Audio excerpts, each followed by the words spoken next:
আমরা কোনো আদুভাই দাদুভাই শিক্ষা প্রতিষ্ঠানে গিয়ে আমাদের সন্তানদের উপর সড়িগুড়া আমরা এটা দেখতে চাই না।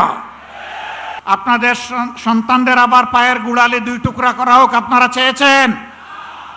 আপনাদের সন্তানদের উপর প্রকাশ্য দিবালিকে দা কিরিস কুড়ালার হেলমেট নিয়ে আঘাত করা হোক আপনারা চেয়েছিলেন? এই বাংলাদেশকে আমরা ধিক্কার জানাই। আমরা দেখতে পাচ্ছি সম্প্রতি কয়েকদিন ধরে বিভিন্ন জায়গায় জায়গায় শিক্ষা প্রতিষ্ঠানে, ঢাকা বিশ্ববিদ্যালয়ে, এমনকি এখান থেকে মাত্র কয়েক গজ দূরে মানুষের আশ্রয়ের জায়গা, আইনের আশ্রয়ের জায়গা থানা, সেই থানার ভিতরে ঢুকে দুঃখজনকভাবে ডাকসুর নির্বাচিত প্রতিনিধিদের উপরে হামলা করা হয়েছে।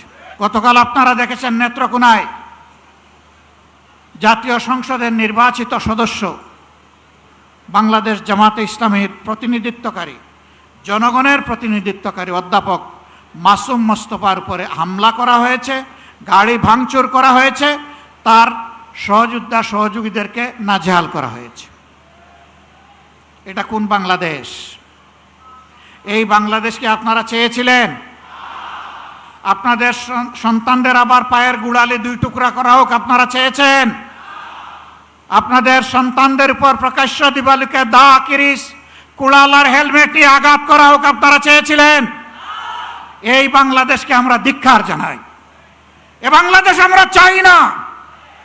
আমরা পরিবর্তনের বাংলাদেশ চাই, যেই বাংলাদেশে শিশু যখন ঘর থেকে বের হবে, কিশোর যখন বের হবে, যুবক যুবতীরা বের হবে, আমার মা বোনেরা বের হবে, তখন কারো বুক দরু দরু করে কাঁপবে না।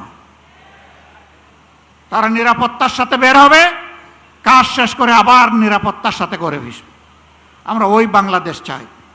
আমরা শিক্ষা প্রতিষ্ঠানে আমাদের সন্তানদের হাতে দা কিরিস কুড়াল দেখতে চাই না। আমরা খাতা এবং কলম দেখতে চাই। আমরা কোনো আদুভাই দাদুভাই শিক্ষা প্রতিষ্ঠানে গিয়ে আমাদের সন্তানদের উপর সড়িগুড়া আমরা এটা দেখতে চাই না। এই সংস্কৃতি বন্ধ করতে হবে। যদি বন্ধ না করেন, মনে রাখবেন জুলাই শুধু 24 সালে ছিল না, জুলাই প্রত্যেক বৎসরে আছে। সে জুলাই আবার ফিরে আসবে ইনশাআল্লাহ, এবং তখন ফাইনালি ফেসিবাদের কবর রচনা হবে।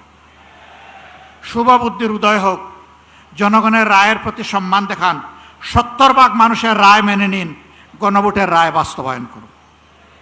যদি না করেন, আমাদের লড়াই সংসদের ভিতরেও চলবে, খোলা ময়দানেও চলবে ইনশাআল্লাহ। এবং আল্লাহর পর ভরসা করে বলতে পারি, এই লড়াইয়ে জনগণের বিজয় হবে ইনশাআল্লাহ।